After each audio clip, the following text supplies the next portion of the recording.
कहानी की शुरुआत होती है अमेज़न के रहस्यमय जंगलों से। कहा जाता है कि वहाँ पर चंद्र वृक्ष नाम का एक पेड़ है जिसकी एक फूल से दुनिया की कोई भी बीमारी और श्राप को ठीक किया जा सकता है। सदियों से कई लोग उस रहस्यमय पेड़ तक पहुँचने का रास्ता ढूंढते रहे हैं, जिसमें सबसे मशहूर थे राजा अगीरे, जिन्होंने जंगल में चंद्र वृक्ष को ढूंढने की ठान ली थी। लेकिन अमेज़न के खतरनाक जंगल के सामने उन्हें भी घुटने टेकने पड़े। लेकिन किस्मत से उन्हें एक आदिवासी कबीला उठा कर ले गया और उन्होंने उनकी जान बचा ली। उसी दौरान अगीरे ने आदिवासी कबीले के सरदार के गले में अमर शूल देख लिया, जिससे अगीरे उस रहस्यमय पेड़ तक पहुंच सकता था। फिर अगीरे सरदार से अमर शूल पत्थर मांगता है, लेकिन सरदार उसे देने से मना कर देता है। ये सुनकर अगीरे ने यहाँ पर कत्लेआम मचा दिया और पूरे कबीले को जलाकर राख कर दिया और सरदार को मार डाला। लेकिन सरदार ने अपनी आखिरी सांसों में अगीरे को श्राप दिया, जिसके दुष्परिणाम से अगीरे और उसके सभी साथी जंगल की बंदिशों में हमेशा के लिए कैद होकर रह गए। फिर हम प्रेजेंट का सीन देखते हैं, जहाँ पर एक बिल नाम का आदमी इसी कहानी के बारे में बात कर रहा होता है। वो नक्शे में एग्जैक्ट लोकेशन दिखाते हुए कहता है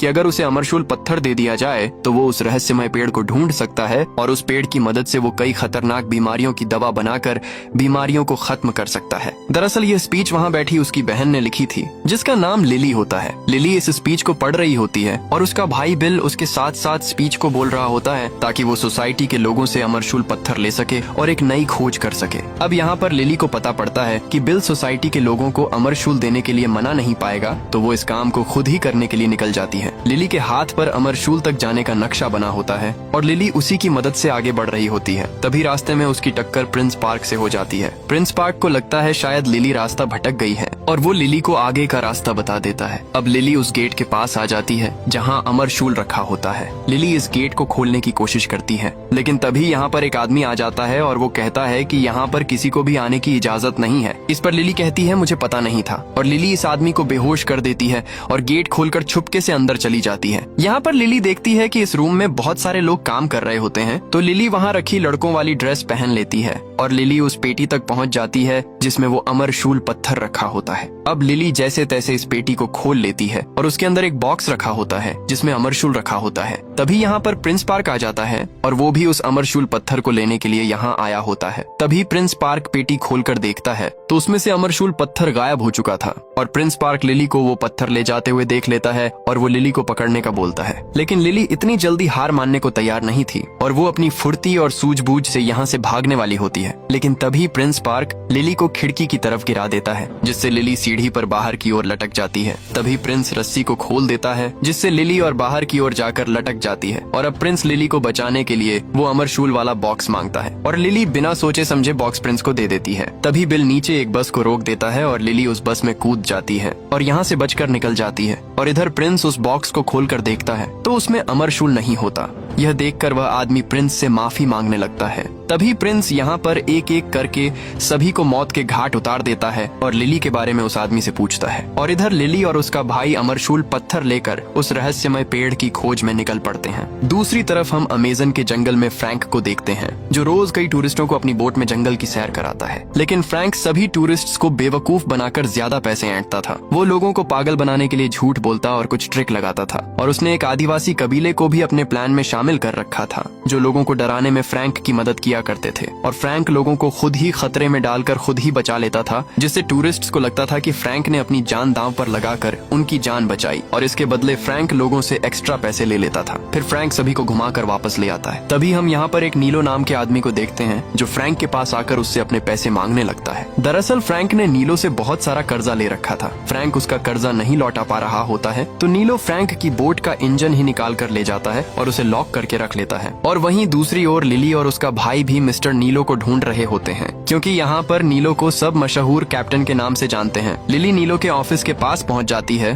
और दूसरी तरफ फ्रैंक भी मिस्टर नीलो के रूम में खिड़की से घुस जाता है। वो अपनी बोट के इंजन को खोलने वाली चाबी चुराने आया था और तभी बाहर से लिली गेट खटखटाने लगती है और उसे अमेज़न जंगल में ले जाने के लिए कहती है और नीलो को बहुत सारे पैसे देने का बोलती है। पैसों के बारे में सुनते ही फ्रैंक गेट खोल देता है और अपने आप को मिस्टर नीलो बताने लगता है। फिर लिली अपना नक्शा निकालकर बताती है कि हमें इस जगह पर जाना है। नक्शा देखकर फ्रैंक उससे कहता है, तुम्हें यह नक्शा कहाँ से मिला? इस पर लिली कहती है, ये मेरे पिताजी का है और वो मुझे इसी नक्शे को दिखाकर चंद्र वृक्ष की कहानी सुनाते थे। इस पर फ्रैंक हंसने लगता है और कहता है कि वो कहानी बस एक कहानी है, वो सच में नहीं है। इस पर लिली फ्रैंक से कहती है, ठीक है, तुम मुझे वहाँ नहीं ले जा सकते हो तो मैं दूसरा कैप्टन ढूंढ लूंगी। ये सुनते ही फ्रैंक तुरंत लिली को एक होटल में डील करने के लिए ले आता है। अब यहाँ पर फ्रैंक लिली से $20,000 में डील पक्की कर लेता है। इसी बीच पीछे से उसका भाई बिल ने पहले ही असली मिस्टर नीलो से 50,000 में डील पक्की कर चुका था। ये देखकर लिली को पता चल जाता है कि फ्रैंक नीलो नहीं है बल्कि वो मिस्टर नीलो का कर्जदार है। तभी फ्रैंक लिली के गले में अमरशूल पत्थर देख लेता है। अब फ्रैंक अमरशूल पत्थर पाने के लिए लिली को अपने हाथ से नहीं जाने दे सकता था,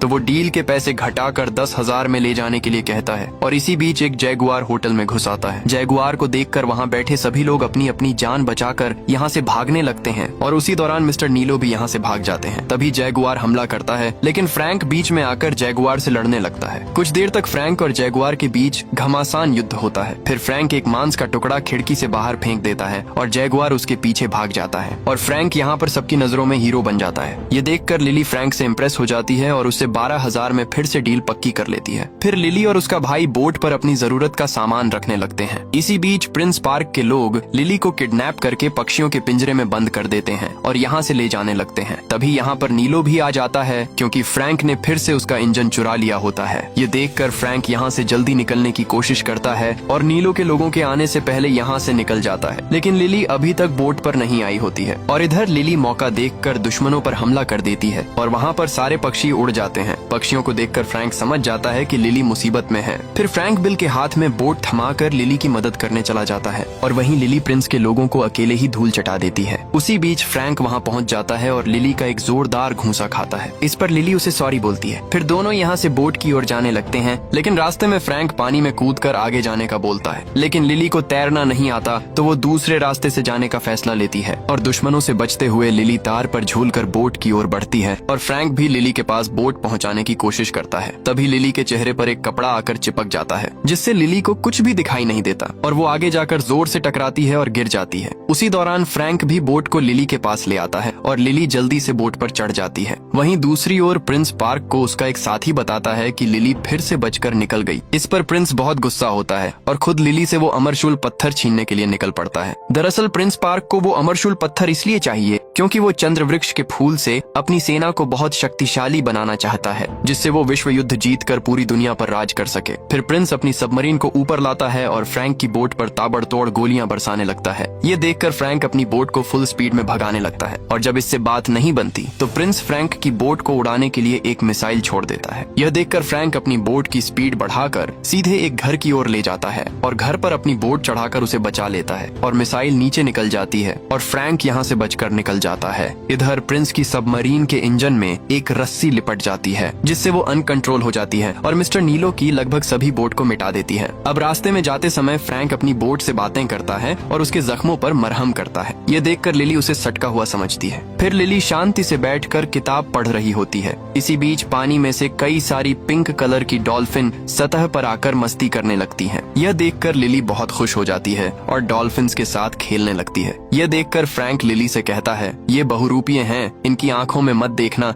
नहीं तो रात में सपने आएंगे। इसी बीच लिली अपना कैमरा निकालकर वीडियो बनाने लगती है और अब हमें पता पड़ता है कि फ्रैंक ने आज कैमरा पहली बार देखा होता है। फिर फ्रैंक भी कैमरा से वीडियो फुटेज निकालने लगता है। तभी लिली फ्रैंक से कहती है, हम गलत रास्ते पर जा रहे हैं, हमें दूसरे रास्ते से जाना है। ये सुनकर फ्रैंक कहता है, यहाँ का कप्तान मैं हूँ तो मेरे हिसाब से सबको चलना पड़ेगा। और फ्रैंक कहता है, अगर हम दूसरे रास्ते से जाएंगे तो हमारी जान को खतरा हो सकता है क्योंकि उस साइड पानी का बहाव तेज है और तुम्हें तैरना भी नहीं आता। लेकिन लिली फ्रैंक की एक भी नहीं सुनती और पैसों की धमकी देकर फ्रैंक को दूसरे रास्ते पर जाने के लिए मजबूर कर देती है। फिर फ्रैंक लिली को दूसरे रास्ते पर ले जाता है। अब चलते चलते शाम हो जाती है और थोड़ी देर बाद रात होने वाली होती है तो फ्रैंक अपनी बोट रोककर कहता है, आज की रात यहीं पर गुजारते हैं। इस पर लिली फ्रैंक से रात में भी धीरे धीरे चलने के लिए कहती है, लेकिन इस बार फ्रैंक लिली की एक नहीं सुनता। इसी बीच बिल को जोर से भूख लगने लगती है और वो फ्रैंक से खाना मांगता है। इस पर फ्रैंक ऊपर गोली चलाता है जिससे एक चूहा मरकर नीचे गिरता है। बिल चूहा देखकर उसे खाने से साफ मना कर देता है, लेकिन चूहा खाने के लिए नहीं बल्कि मछलियाँ पकड़ने के लिए मारा होता है। फिर फ्रैंक उससे बहुत सारी मछलियाँ पकड़ लेता है। फिर ये तीनों रात में मछलियाँ पकाकर खाते हैं और अपना पेट भरते हैं। उसी उसी दौरान बिल को नींद आ जाती है और वो सोने चला जाता है। वहीं लिली एक पेंटिंग बना रही होती है।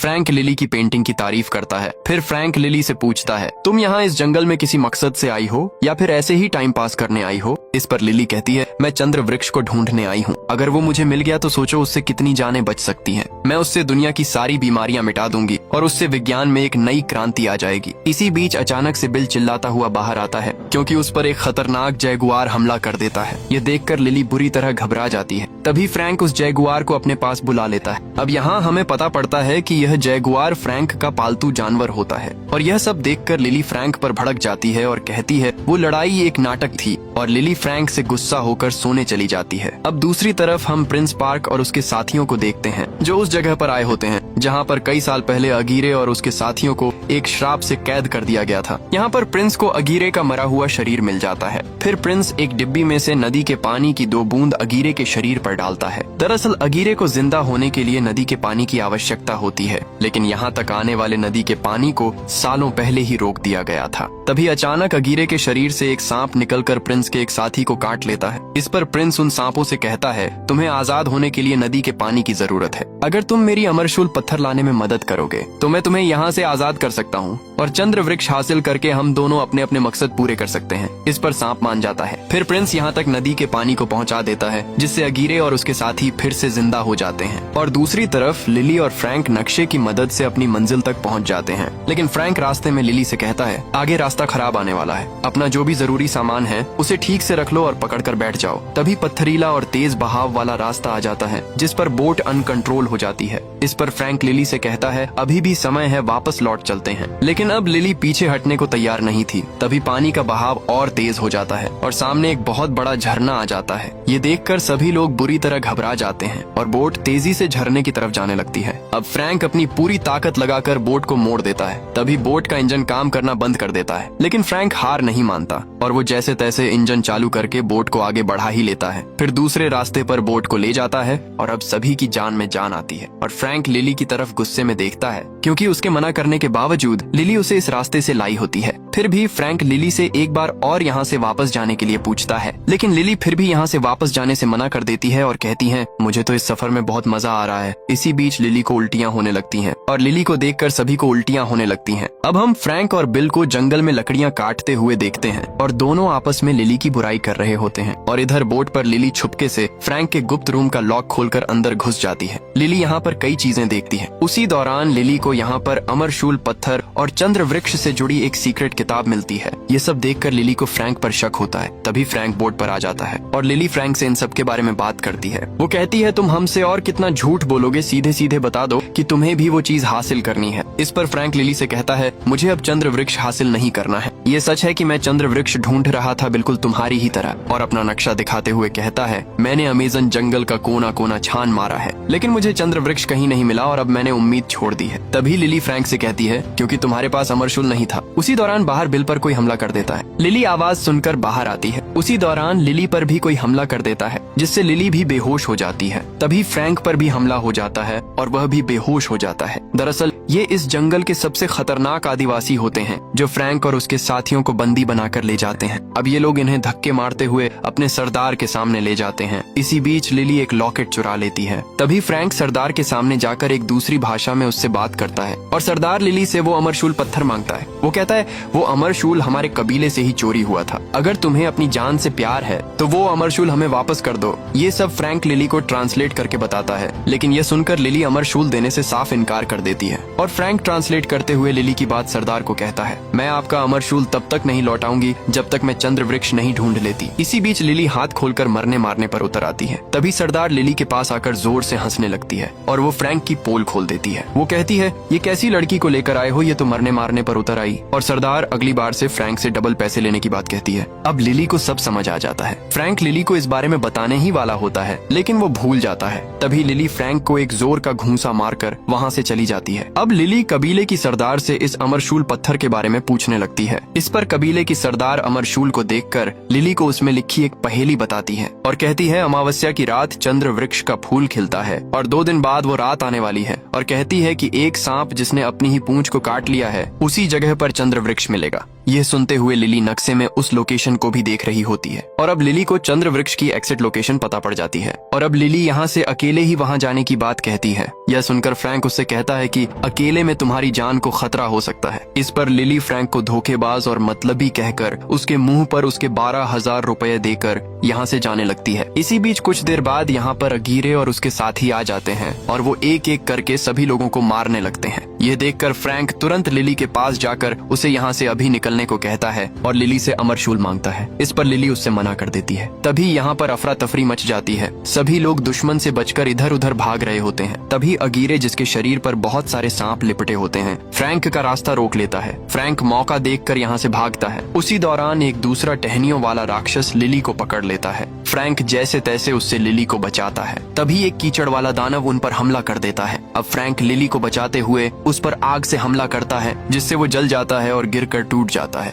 उसी दौरान एक शहद वाला राक्षस लिली को पकड़ लेता है और उस पर बिल गोली चलाता है, लेकिन उसको कुछ भी नहीं होता। फिर वो लिली के गले से अमरशूल छीनकर अगीरे की तरफ फेंक देता है। अमरशूल मिलते ही अगीरे वहाँ से भागने लगता है, लेकिन फ्रैंक उसे देख लेता है और उससे अमरशूल छीनने के लिए आ जाता है, लेकिन अमरशूल उसके सांप के मुंह में होता है। तभी अगीरे फ्रैंक के सीने में तलवार घुसा देता है, लेकिन फ्रैंक अमरशूल छीनकर नीचे गिरने लगता है और गिरते गिरते फ्रैंक अमरशूल को लिली की तरफ फेंक देता है और नीचे गिर जाता है। ये देखकर लिली को फ्रैंक के लिए बहुत बुरा लगता है। तभी सरदार लिली को यहाँ से भागने के लिए कहती है और साथ में कहती है कि जितना हो सके नदी से दूर रहना, क्योंकि अगीरे और उसके साथी नदी से बंधे हुए हैं। फिर लिली अपनी पूरी जान लगाकर यहाँ से भागने लगती है और अगीरे और उसके साथी भी अमरशूल के लिए लिली का पीछा कर रहे होते हैं। तभी एक साथी लिली को नीचे गिरा देता है और अगीरे लिली से अमरशूल लेने ही वाला था। तभी नदी इन सभी को वापस खींच लेती है। यह देखकर लिली को थोड़ी राहत मिलती है। अब इधर अगीरे और उसके साथी आपस में बातें करते हैं और अमरशूल कैसे हासिल करें सोचते हैं, क्योंकि अगीरे और उसके साथी नदी से दूर नहीं जा सकते। तभी अगीरे प्रिंस पार्क का नाम लेते हुए कहता है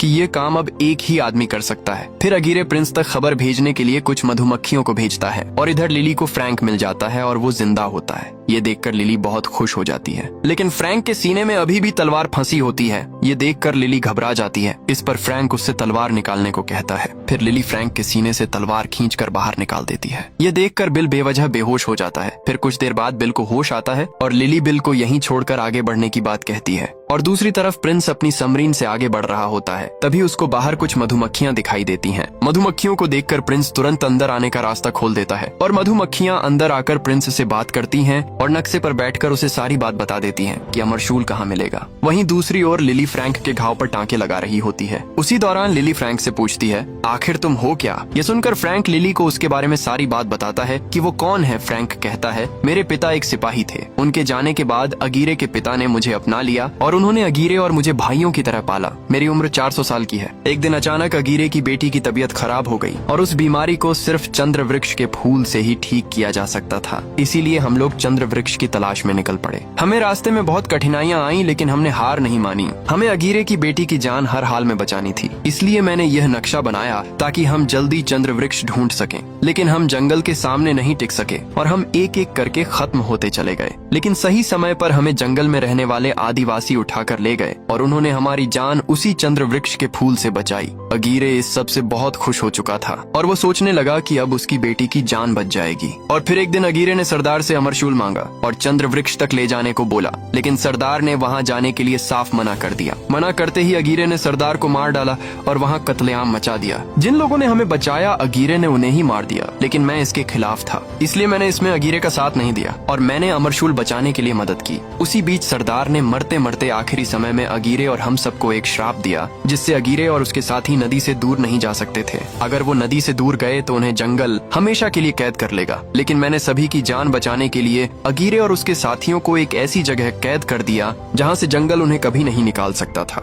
और वो अगले 300 साल तक वहीं फंसे रहे। और अब वो लोग वहाँ से कैसे निकल गए पता नहीं। और उतने समय में मैंने एक गाँव बसा दिया और कई दोस्त बनाए, कई दोस्त बिछड़े और फिर मैंने चंद्र वृक्ष ढूंढने का फैसला किया। फिर मैंने एक बोट बनाई और चंद्र वृक्ष को ढूंढने निकल गया, लेकिन मुझे वो कहीं नहीं मिला। चूंकि मैं नदी से दूर नहीं जा सकता था, तो मैंने अपनी बोट पर टूरिस्टों को नदी की सैर कराना शुरू कर दिया और दूसरी तरफ हम बिल और सरदार को एक नाव में जाते देखते हैं। तभी यहाँ पर प्रिंस अपनी सबमरीन लेकर आ जाता है और नाव को ऊपर उठा देता है। ये देखकर सरदार पानी में कूदकर यहाँ से भाग जाती है। फिर प्रिंस बिल को अंदर ले जाकर उस आदिवासी कबीले को मिसाइल से उड़ाने की धमकी देता है और कहता है कि तुम्हारी बहन यहाँ से अमरशूल लेकर गई है, उसका पता पूछता है। तभी बिल नक्शे में उस जगह पर उंगली रखकर बता देता है और कुछ मधुमक्खियां भी उस जगह को देखने लगती हैं। तभी प्रिंस उन मधुमक्खियों को मारने लगता है और तब तक मारता है जब तक सारी नहीं मर जाती, क्योंकि प्रिंस चंद्रवृक्ष के फूल को किसी के साथ बांटना नहीं चाहता था। और इधर लिली और फ्रैंक उस जगह तक तो पहुंच जाते हैं, लेकिन उनको यहाँ पर कोई चंद्रवृक्ष का पेड़ नहीं दिख रहा होता है। ये देखते हुए फ्रैंक पानी के नीचे जाता है तो उसे वहाँ पर एक लीवर दिखता है जिसे खींचने से कोई गेट खुल सकता है, लेकिन वो ज्यादा लंबा चौड़ा होने की वजह से लीवर तक नहीं पहुँच पाता है। फिर फ्रैंक लिली को वहाँ जाने के लिए कहता है, लेकिन लिली को तैरना नहीं आता था, तो फ्रैंक उसे अपने साथ वहाँ तक ले जाता है और लीवर खींचने को कहता है। इसी बीच लिली का पैर एक बटन पर रख जाता है जिससे वो वहाँ पर बंद हो जाती है। फिर फ्रैंक उसे अपने मुंह से सांस देता है और लिली उस लीवर को खींचकर खोल देती है, जिससे नदी का पानी बहना रुक जाता है। वहीं बाहर फ्रैंक पर बहुत सारी पिरान्हा मछलियां हमला कर देती हैं। उसी दौरान लिली को सांस न मिलने की वजह से वो बेहोश हो जाती है और यहाँ का सारा पानी धीरे धीरे कम होने लगता है और फ्रैंक लिली को वहाँ से निकालकर होश में लाने की कोशिश करता है। लिली होश में आते ही सीधे फ्रैंक में एक थप्पड़ मार देती है और उस पर चिल्लाने लगती है और कहती है, तुम मुझे मरने के लिए छोड़कर चले गए। इस पर फ्रैंक लिली को समझाने की कोशिश करता है, लेकिन लिली कुछ सुनने को तैयार नहीं थी। तभी फ्रैंक देखता है कि प्रिंस पार्क भी यहाँ आ चुका है, जिसके कैद में लिली का भाई बिल है और उसी की वजह से प्रिंस यहाँ तक पहुँचा है। तभी अंदर से एक मधुमक्खी निकलकर यहाँ से भाग जाती है जो गलती से बच गई थी। फिर प्रिंस लिली के पास जाकर उसे डरा धमका कर अमरशूल उससे ले लेता है। यहाँ पर फ्रैंक चाहकर भी कुछ नहीं कर पाता है और प्रिंस फ्रैंक से चंद्रवृक्ष तक ले जाने को बोलता है। फिर फ्रैंक अपनी बोट को आगे की ओर बढ़ाता है और कुछ देर में ये सभी लोग चंद्रवृक्ष तक पहुंच जाते हैं, लेकिन पेड़ तो कई सालों से सूखा और बेजान पड़ा हुआ था। लेकिन प्रिंस जानता था कि पेड़ को फिर से जिंदा फ्रैंक या लिली ही कर सकती है, तो वो लिली से पेड़ में फूल खिलाने के लिए बोलता है। इस पर फ्रैंक फूल खिलाने के लिए मान जाता है और कहता है, इसके बदले इन दोनों को यहाँ से जाने दो और मुझे फूल की एक पंखुड़ी देनी होगी। इस पर प्रिंस फ्रैंक को एक पंखुड़ी देने के लिए मान जाता है। फिर फ्रैंक अमरशूल लेकर एक गोले के अंदर जाता है और वहाँ बनी पहेली सुलझाने की कोशिश करता है, लेकिन उससे कुछ नहीं होता। फिर प्रिंस लिली से फ्रैंक की मदद करने के लिए कहता है, लेकिन अब यहाँ पर लिली भी अपनी एक शर्त रख देती है। वो कहती है, मुझे भी एक पंखुड़ी चाहिए, तभी मैं इसमें मदद करूंगी। इस पर प्रिंस गुस्से में कहता है, मैं सिर्फ एक पंखुड़ी दूंगा, अब तुम दोनों देख लेना वो पंखुड़ी कौन रखेगा। इसी बीच फ्रैंक और लिली इशारे में कुछ बात कर लेते हैं और लिली इस काम के लिए मान जाती है। फिर दोनों मिलकर इस पहेली को सॉल्व करने के लिए अमरशूल को तोड़ते हैं और उसमें से एक गुलाबी रंग का क्रिस्टल निकलता है और उसी दौरान अमावस्या का चांद निकल आता है और क्रिस्टल की मदद से चंद्रवृक्ष में जान आ जाती है, जिससे पूरा चंद्रवृक्ष फिर से जिंदा हो जाता है और उसमें बहुत सारे फूल खिलने लगते हैं। ये देखकर सभी के होश उड़ जाते हैं और तभी प्लान के मुताबिक लिली बंदूक निकालकर फ्रैंक को गोली मार देती है, जिससे फ्रैंक पेड़ से नीचे पानी में गिर जाता है और लिली प्रिंस से कहती है, अब पंखुड़ी मेरी हुई। फिर लिली और प्रिंस फूल तोड़ने आगे बढ़ते हैं। तभी चांद डूबने लगता है। वहीं नीचे फ्रैंक मरता नहीं है और वो एक एक करके प्रिंस के लोगों को मारने लगता है। इसी बीच मौका देखकर लिली रस्सी की मदद से ऊपर चढ़ जाती है और दौड़कर फूल तोड़ने जाती है और तभी चांद डूबने की वजह से पेड़ फिर से बेजान होने लगता है। सारे फूल गायब होने लगते हैं। तभी चांद पूरा डूब जाता है और लिली मौके पर पहुंचकर फूल की एक पंखुड़ी तोड़ लेती है। तभी पेड़ की डाल टूटने से लिली नीचे गिरने लगती है, लेकिन लिली एक जगह लटक जाती है और वहाँ प्रिंस आकर फूल की पंखुड़ी मांगने लगता है। तभी लिली पंखुड़ी को नीचे फ्रैंक की तरफ फेंक देती है